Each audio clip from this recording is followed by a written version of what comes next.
Good evening, everybody. Hi, my name is Olga Khaustova. This year I'm Director for International Projects of JCI Russia.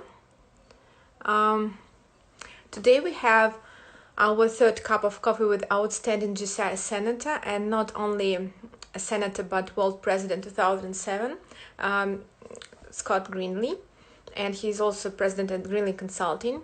And now we're waiting for him to join us.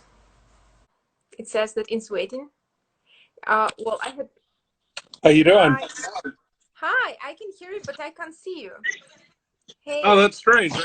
I can see you guys, and I have my camera Oh, on. now So. we can see you. Can you put, yeah, like that? Hi. Good. How are you? you?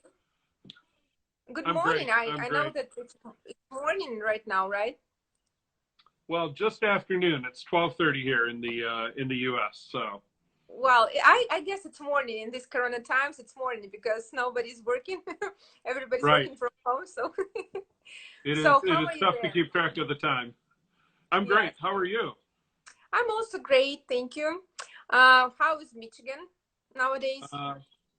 Yeah, Michigan is good. We're warming up as we're getting into May. We're a state that is known for its snow and its cold. We are in the northern part of the United States, so we are very near Canada. So even a couple weeks ago, we have some snow, but now we're getting nice out, and that's good because our governor has relaxed some of the stay-at-home things that have been going on, so we can start to slowly in Michigan get out and start enjoying our weather now that it's good weather. Okay, how are your pets? I know that you have pets, like, well, you call it pets, but it's like actually reindeers, right? Yes, yeah, we have a lot of deer, and in my house where I live, I have behind me some light forest. So what I've been able to observe over the years is just a ton of wildlife there, which is nice to wake up and look out and see 20, 25 deer roaming around of all ages and sizes and things. We've got fox, we've got turkey, we've got every kind of bird, we've got every kind of thing like rabbits and squirrels and possums and all sorts of things. That's so cool. My personal zoo. Yeah, that's nice. Here, well, now I'm at my parents' hometown, and I mean, at my hometown, here we also still have snow, and we can only see the rabbit and fox traces, nothing else. Okay. Yeah. So, first of all, on behalf of National Board of JCI Russia, I would like to express our sympathy and condolences for what is happening in the United States today, and because more than 1 million cases of COVID and more than 50,000 of death. That's terrible. And of course, I want to ask, how are you guys doing, and what's going on now in the United States, and how you coping with all that, and when it all ends? Right. So unfortunately, we don't know when it's going to end. And I think that there will be some challenges left that are not necessarily directly COVID related. So let's start with talking about the virus itself. In the United States, it's true, we have over 1 million cases now, and 50,000 have died. So that is a tragic situation. The raw numbers themselves, though, are probably not as alarming given the size of the country that we are. We have 360 roughly million people in the United States, 325 million citizens, and about another 35 or 40 million that were here either visiting or have entered the country without a passport or without any type of documentation. So when we consider the million, it's a very, very small percentage of the people that are here. Now, we know the million is a low number because there are people that we are sure have been infected with the coronavirus, but were not diagnosed. And this happened probably as early as November and December, according to some medical experts, that they are guessing that people from the U.S. had it and recovered on their own, because as we know, the mortality rate is very low. Worldwide, it's running about 2 to 3% of the people that are actually infected. And in the U.S., it's a little less than that. So we're fortunate in that regard. But that mortality rate drops even more if we consider the unknown thousands, tens of thousands that have probably had the virus, were young, were healthy, and recovered on their own. Mm-hmm. So we took drastic steps to make sure it didn't spread past where it's at. And in fact, in Michigan and nationally, things are getting much, much better in terms of reported cases. We're testing more, and we're finding less people have it. There were a lot of field hospitals set up and things that were set up just in case that haven't been needed. Mm-hmm. And it seems that every day we're getting better and better news with regard to the medical outlook of the coronavirus. So it's been tough for the last 6 weeks in particular, but we're definitely coming out of it. A lot of states are taking the opportunity to reopen things here in the United States. I think Texas is reopening completely on Friday. In Michigan, we are reopening slowly. So some outdoor type activities are being allowed now. Within a week or two, we expect maybe some restaurants will open, and they will cut the amount of people that can be in there at one time. So again, keeping the crowds themselves a little lower, but still starting to reopen. Mm-hmm. So I think that we are starting to come out of it, and that's a great thing. Mm-hmm. Can you please tell how it in fact had did the situation had some influence on your business, because you have a legal consultant, as far as I know, how it affects you or your clients? It's been interesting. I run a company and have for years, really since 2003, with the exception of taking some time off to be JCI president and in a couple other roles. So I do consulting for companies, for NGOs, and for a lot of politicians in the United States. So part of our problem in the U.S. that we've dealt with and that we've had to talk about is how are we actually counting the numbers and the cases and what's going on. Mm-hmm. States are counting them in different ways. In some states, they are saying if you have passed away, for example, and you have a positive test, that's the only way we're going to consider you a death from coronavirus. In other states, like mine, unfortunately, they have said, even if you don't test positive, if we haven't tested you, if you had some of the symptoms, we are counting it as a coronavirus death. Or if a person has coronavirus, but they have a massive heart attack, so the coronavirus isn't what caused their death, they're still being counted as coronavirus deaths. And so it's been challenging for states which have a lot of individual authority. So it's not like the United States everywhere is under the same rules. There is the federal government, but they're very high level.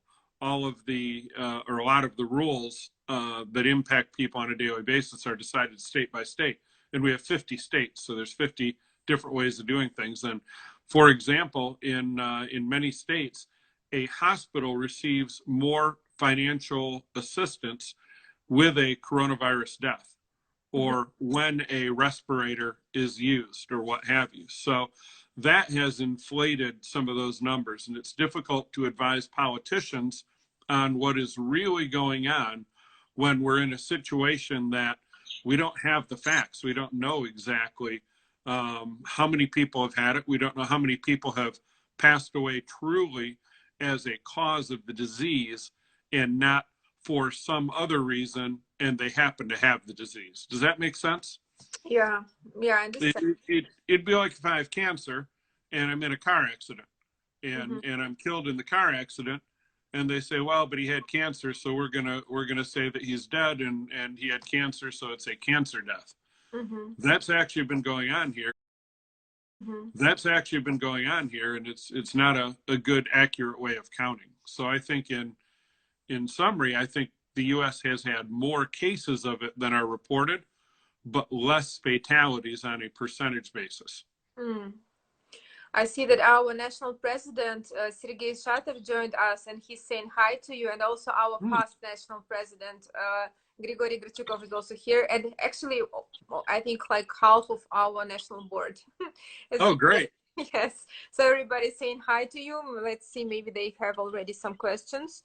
That's awesome. You know, I enjoyed my trip to JCI Russia way back when I was the JCI president. Spent I think 3 days in Moscow, and also went down to Tula and met with a lot of the members and a lot of the senators. And certainly JCI Russia has always produced a high level, high quality members and leaders. So it's great that you know, some of the board members are able to join, and certainly hopefully some of my old friends. I bring warm greetings and a friendly hello to everybody in Russia and watching from around the world. Thank you. So I also have questions. How this situation influenced JCI community in USA? And what is JCI community in USA now? Because we all know that it all started in the United States, right? But how active United States chapters are nowadays, and what they actually do? Great. So JCI USA is alive and well, and they have operations. They have operations probably in about 40 of our 50 states. We have the local level, and then we have this additional state level of leadership, and then the national. I know that a lot of countries go just from the local to the national, and then obviously to the international.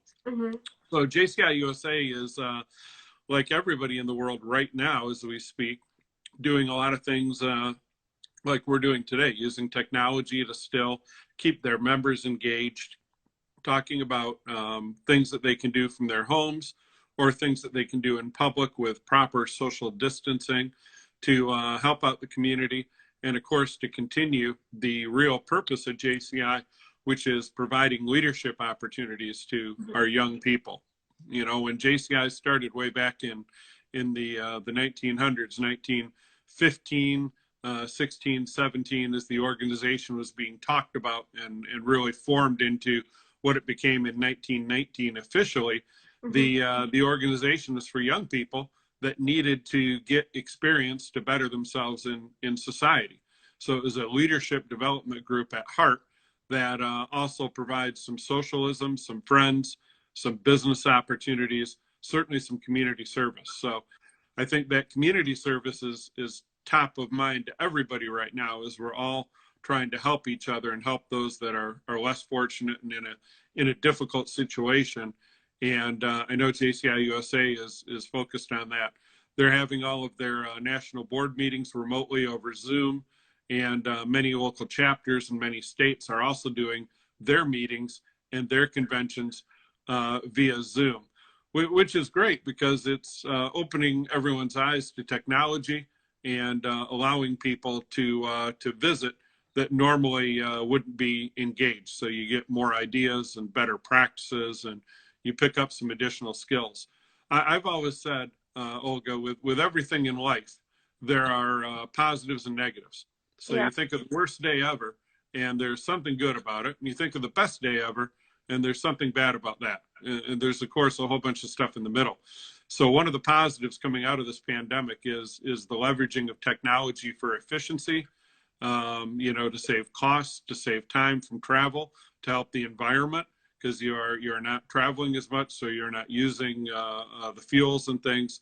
So there are a lot of different things that people, whether they support and want all of those things or just part of them, are starting to see can make a difference by doing this distance type stuff, whether it's distance medicine, distance education, distance meetings, even visitations like this, where I get to talk to my friends from JCI in Russia and all over the world. I've done a number of these presentations. I just had the opportunity to be on TV in Italy with past JCI president Chiara Milani, She interviewed me with what was going on here in the United States and in Michigan specifically.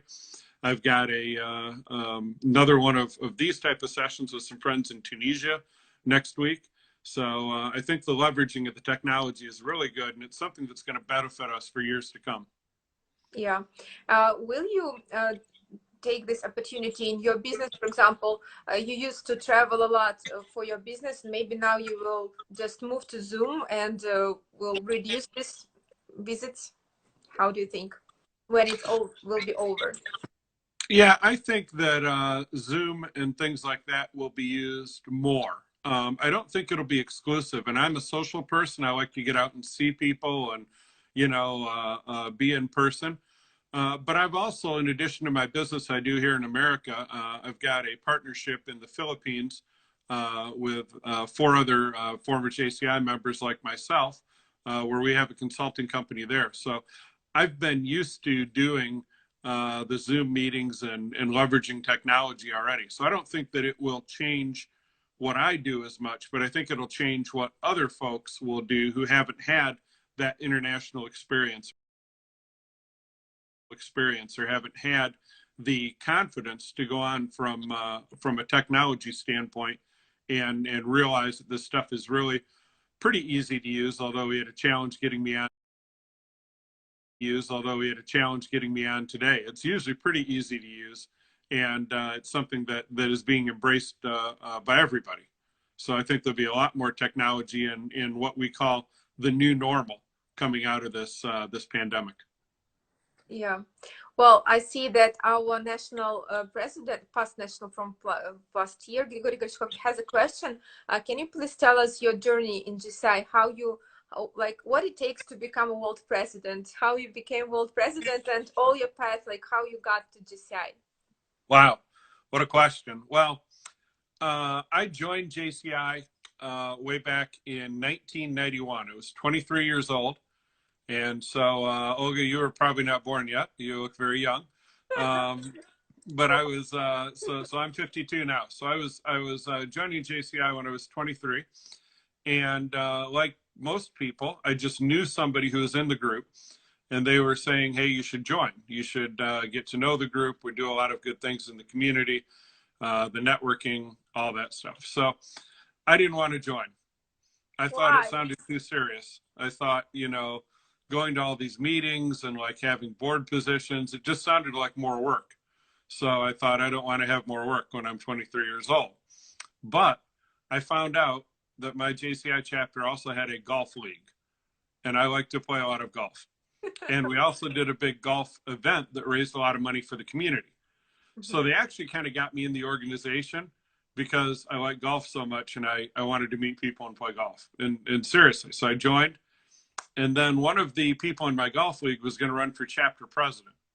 So they were asking me if I could get involved and help them with their election. And I did that, and the person won. And then that person said, I'd like you to be on my board of directors. Okay. And I thought, uh-oh, that sounds way too serious. Like, there's no way I want to do that. Then I'd have like real responsibility. But he talked me into it. I did it, and I kind of got the JCI bug. So then I went back on the board the next year and continued on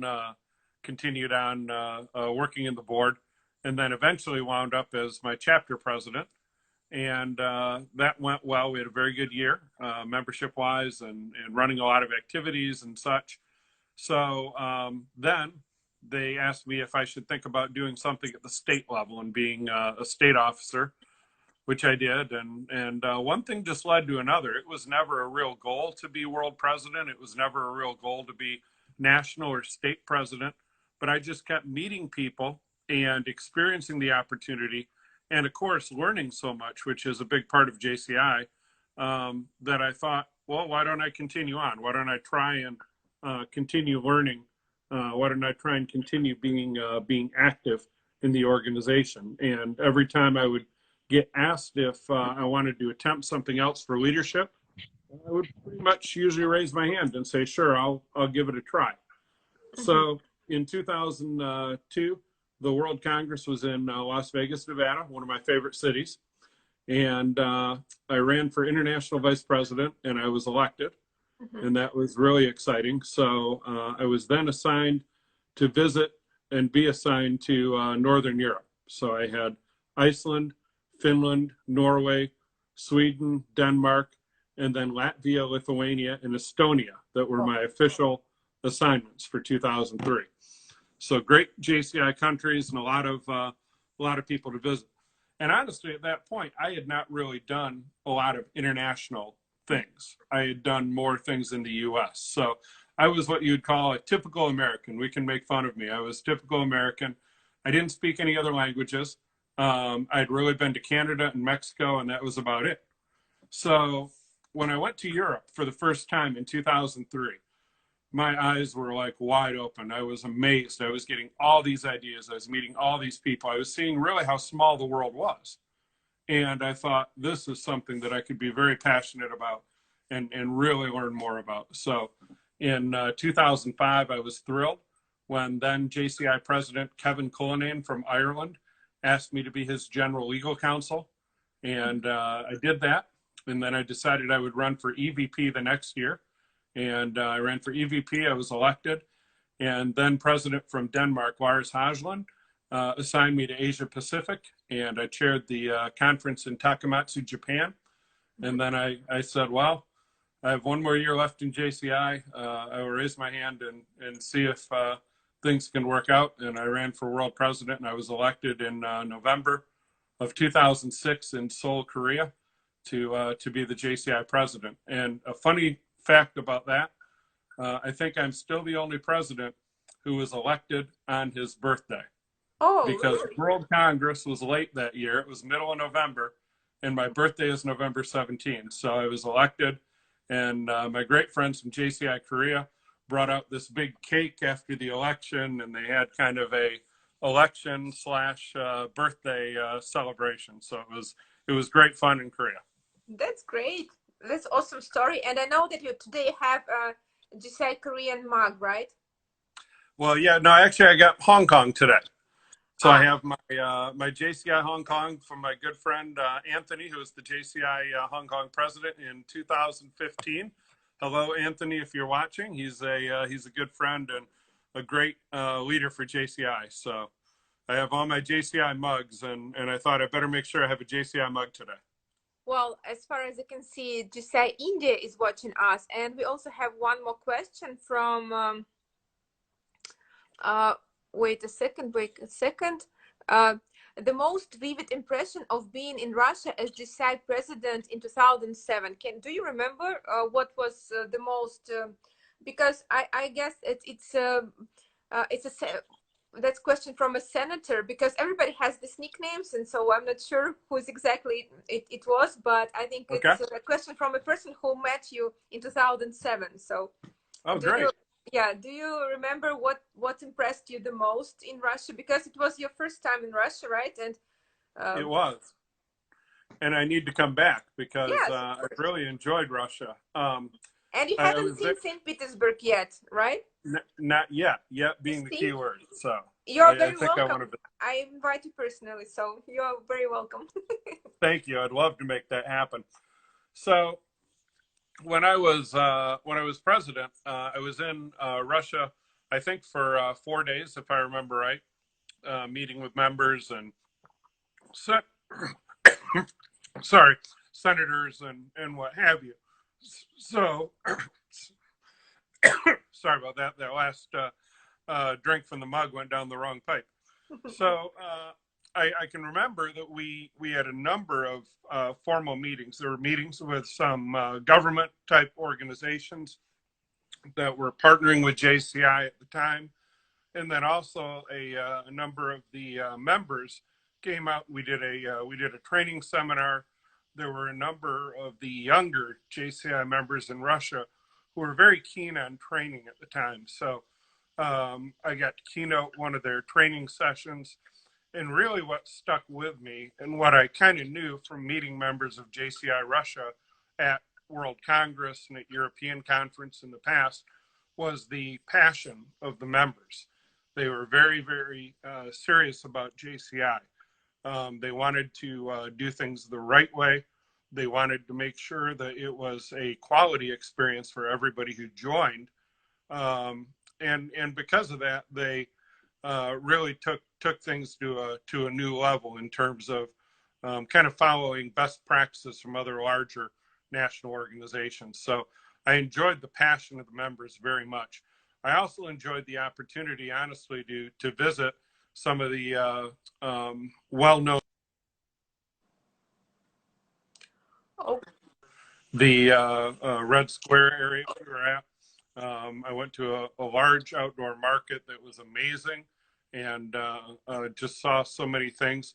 Had some traditional Russian meals, which was fun and festive, and a lot of hospitality. So it was a great trip. It was a lot of fun, a lot of passion, a lot of excitement about JCI.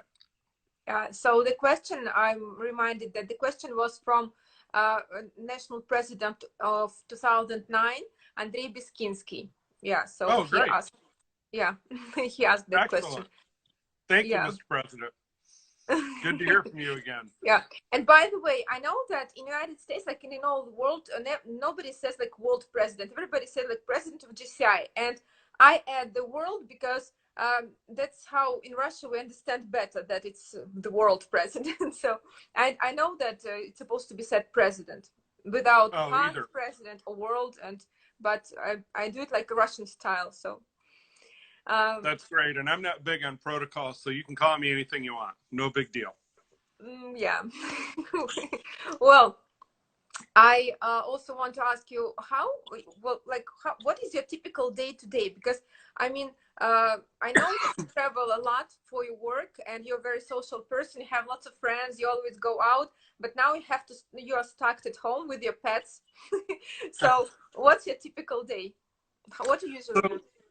Yeah, so these days I've been trying to keep a routine, and I really encourage people to do this from a productivity and business standpoint.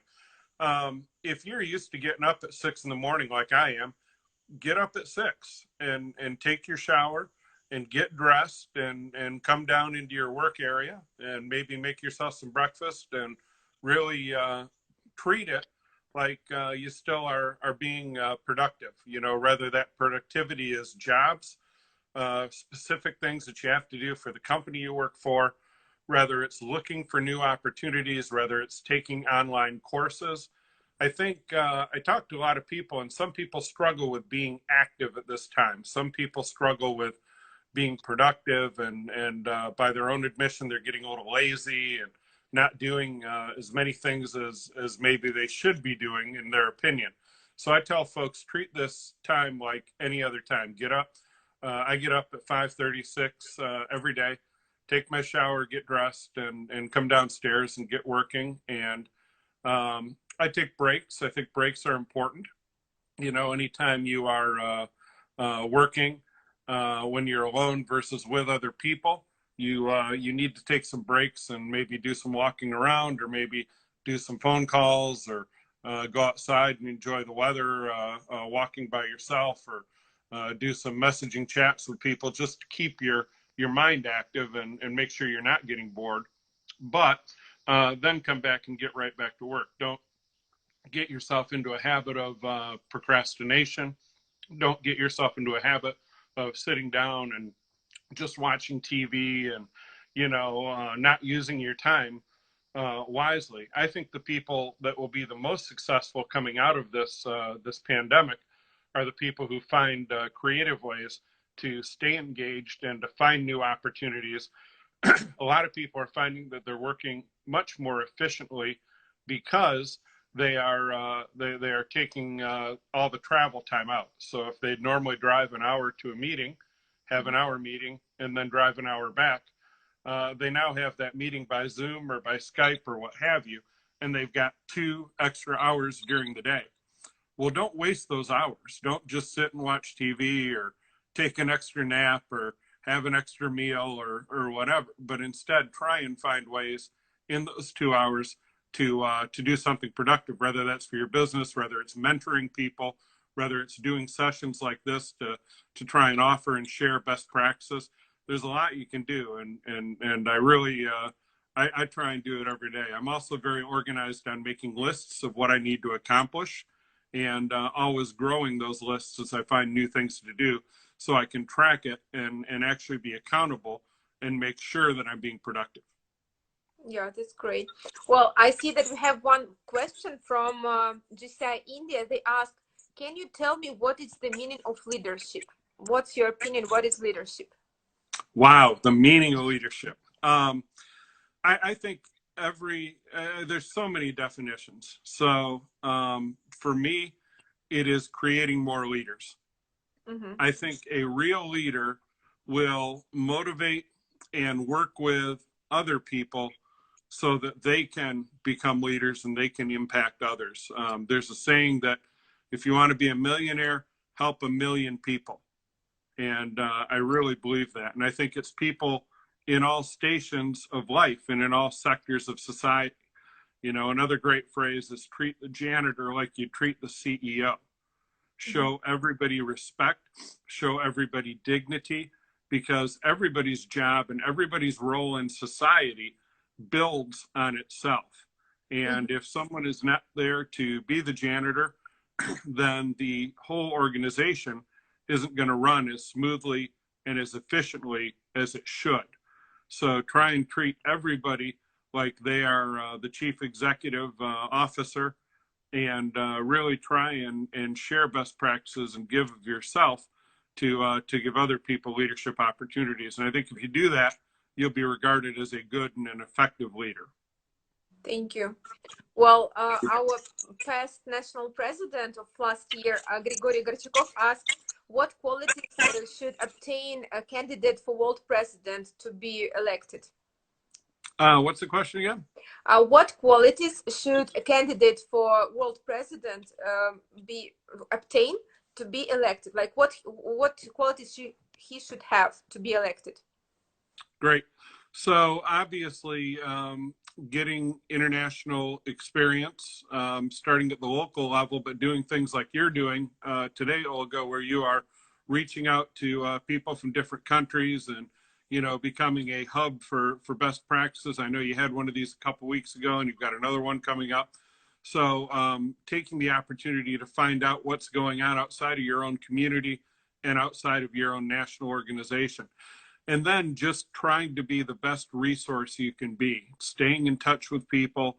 If you are treating it like a job, even though you're not paid to be in JCI, if you're treating it like a job and really being professional about what every office you have, whether you're a local chapter member, local president, national officer, national president, a JCI VP, an EVP, an appointed officer, or a president, really getting up every morning and thinking, I've been entrusted with leadership.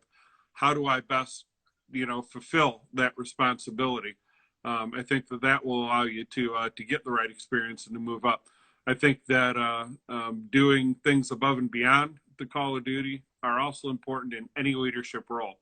So whenever you're assigned something, there's the bare minimum, but then there are extra things you can do, and always try and do those extra things. And also, I think it's so important to have a positive attitude. Celebrate other people's success. Sometimes when someone is in a leadership role, other people aren't happy that they're in that role. So other people are like sniping at them, or, you know, they're not being team players. And really, there's enough leadership opportunities to go around in the organization. So I find the best leaders and the ones with the most respect and are most successful long-term are people who embrace others' success, even if it's at the cost of their own, and help build them up for the good of the organization. I think that's really, really important, because we're all in this to make JCI, our communities, and this wonderful world a better place. And if anybody can do that, it should be celebrated, it should be accentuated, and moved forward as much as possible. Thank you. Well, you know, do you notice that sometimes their hearts going up? It means that people like what you say and they press heart. That means that they agree. Oh, good. Yeah. Excellent. And I see that Silva Delmain also joined us. Silva will be my next guest for next Tuesday. She was a European Vice President for Europe, assigned to Russia last year.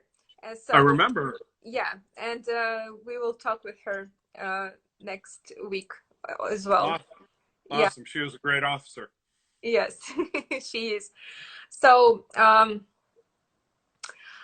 well, you mentioned that you have some business in Asia together with some former JCs, and I wanted to ask you, I wrote down some questions to ask you, and one of them is, what was an impact of JCI on your career? So can you please tell us more?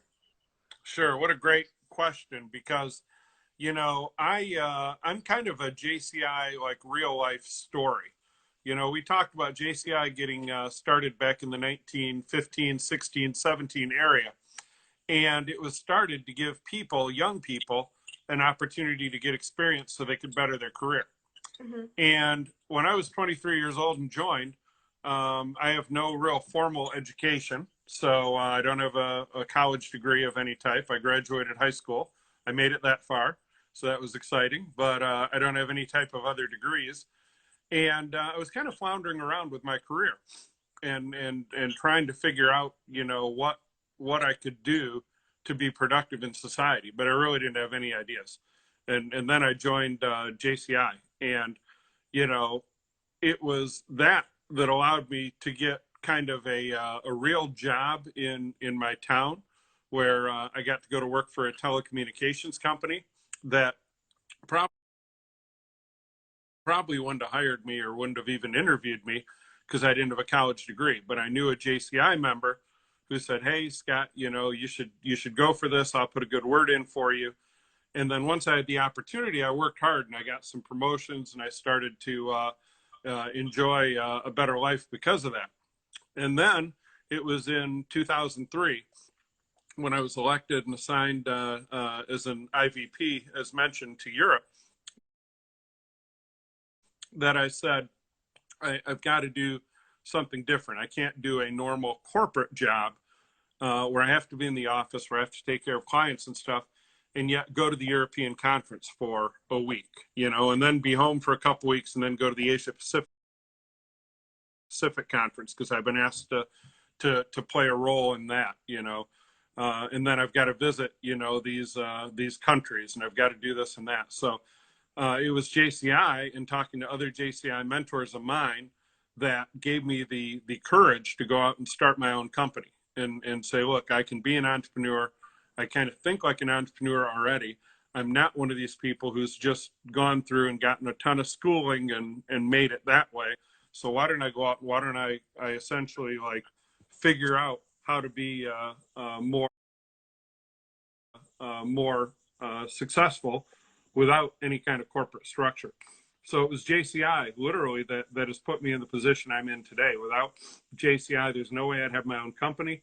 There's no way, I don't think, that I would have been hired by a big company previously to give me experience. And I certainly wouldn't be the networker that I am today.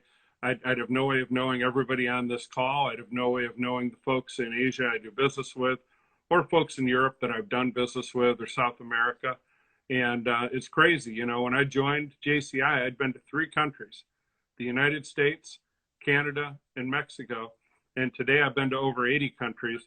And I have friends, in probably 120 countries worldwide. So JCI has just made a huge impact on my life.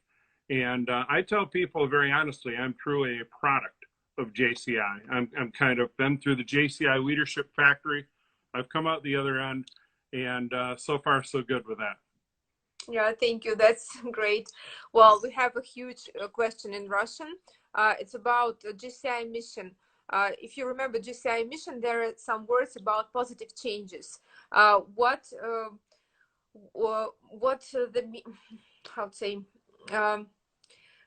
What is it for you? These positive changes, like what meaning do you see in this phrase? So I think that positive change is moving anything forward to make it better. And by better, that's something that's up to each individual in their lot in life. And I've been blessed to meet people that are from literally every walk of life. So some people, to make their situation better, It might be providing running water to a village that has never had clean running water. That might save them time. It might make them more healthy. It might make them more clean. You know, there's a lot of things there. For other people, it might be getting together and raising $1 million for cancer research. So to make something better is something that is up to each individual in each individual situation, and it varies greatly. And I've always thought that every one of us in life, no matter how tough our situation is, if we have a very, very tough situation, or if we're very blessed, we have a responsibility to give back at least a little bit, to try and do something to make our lives better so we can make other lives better, because it's really about making an impact on other people and making other lives better. And JCI is a perfect vehicle for that. When I was president, my theme was be better. And I said, it doesn't matter what you're doing in life, what your profession is, how your family is, what you're doing from an NGO perspective, everything you do can always be better. So if every individual JCI member is just a little better, if every chapter is just a little better, if every national organization is just a little better, think of the impact we'll make globally. So I think that positive change, that being better, is something that everybody just needs to focus on and needs to look at how we advance things from whatever situation we're in, from wherever we happen to live. Thank you so much. That was an interesting question and interesting answer. I also have a traditional, well, I will make it a traditional question, because I will ask, I asked Paola, I asked Felipe, I will ask you, and I'll ask everybody else. Do you remember some interesting examples of business collaborations that happened due to JCI above your story? Maybe you know some interesting stories when people met in JCI and then they started business together, except you, because we know you did. Sure.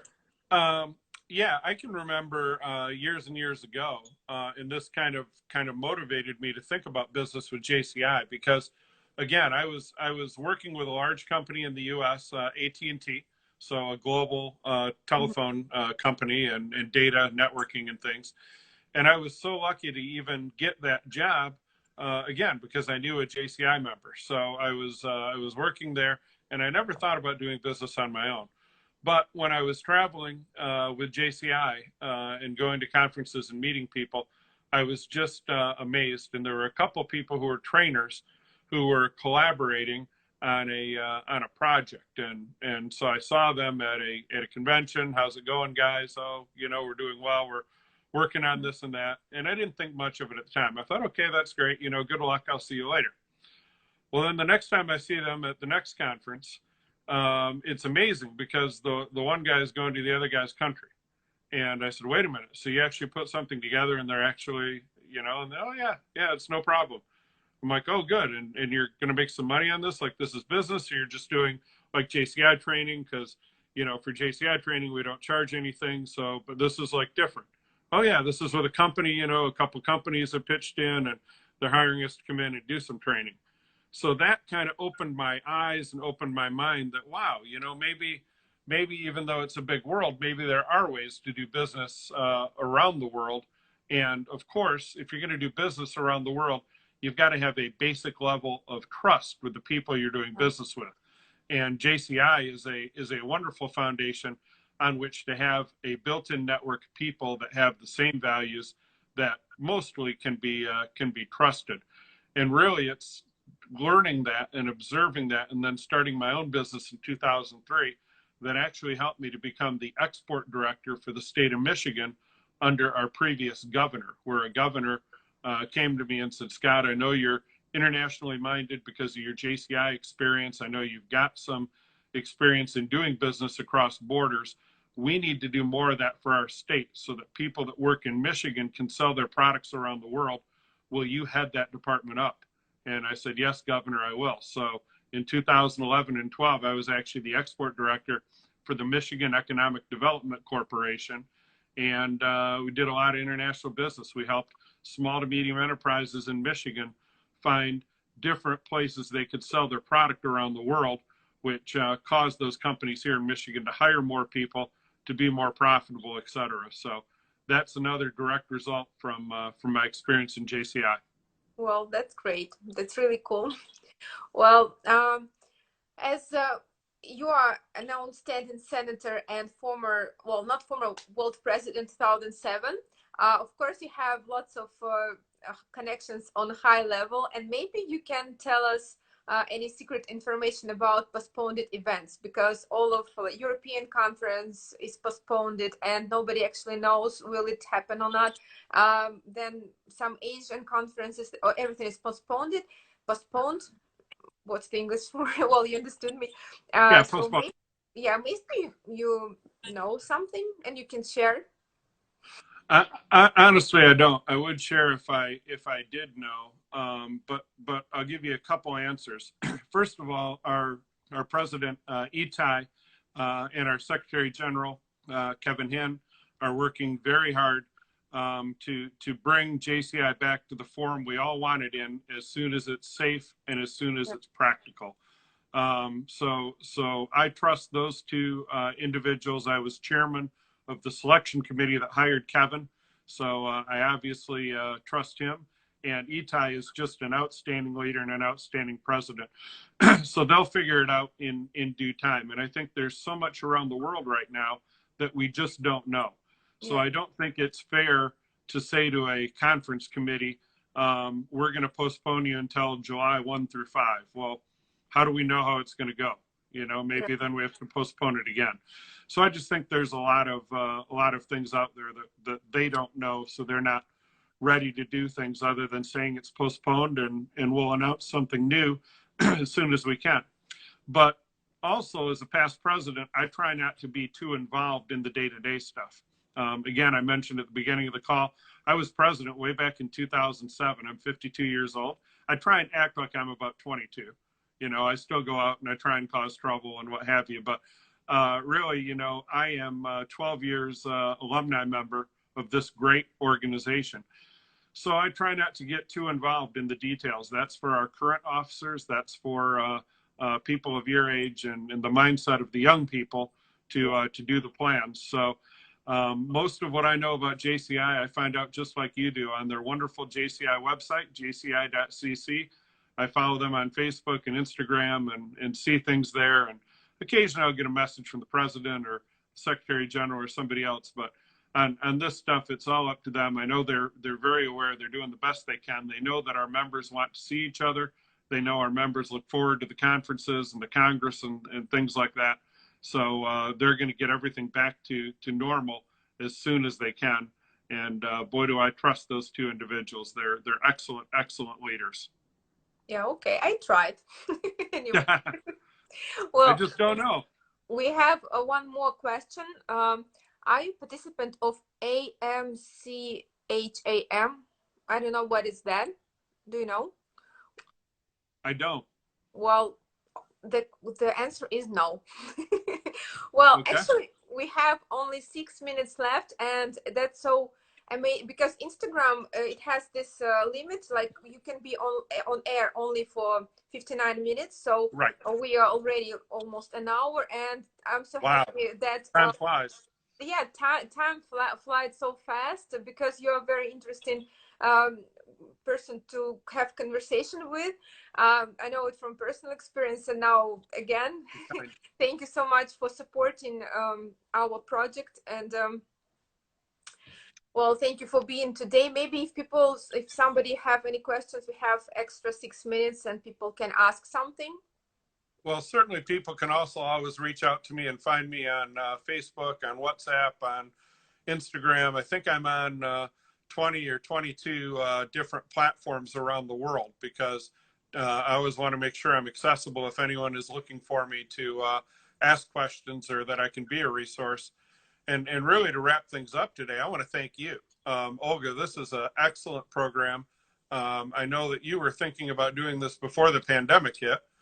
So you were very much seeing the future of technology and seeing that this would be a good platform to bring people together on worldwide.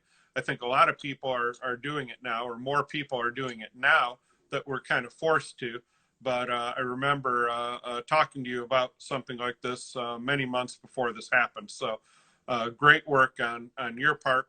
Great work on the part of JCI Russia to embrace this idea and to have you quarterbacking it on their official Instagram. And I look forward to seeing some of the other leaders that you have on and learning from them. Because one thing is, no matter how old you are, no matter how many experiences you're lucky enough to have, you are always learning, I think, until the day you die. So I think this is a great format to share best practices and interact with people. And hats off to you for coming up with it. It's a really good idea.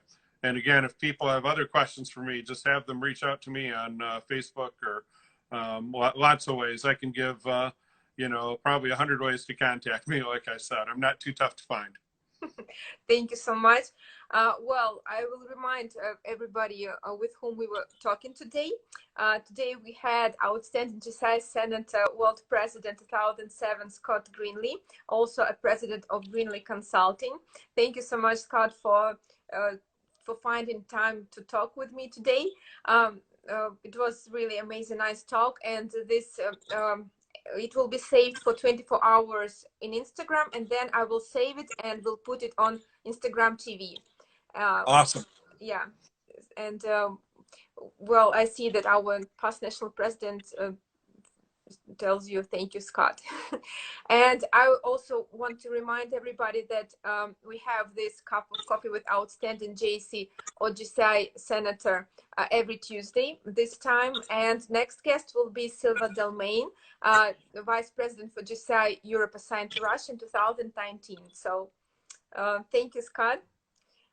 Thanks so much. Yes, I was really happy to see you, and I hope to see you this year on some event, maybe on national, on European conference, or maybe in World Congress. So see you this year. I hope so. Good. Hope to see you soon. Take care. Thanks for your good work. Thank you. Bye bye. Пока-пока.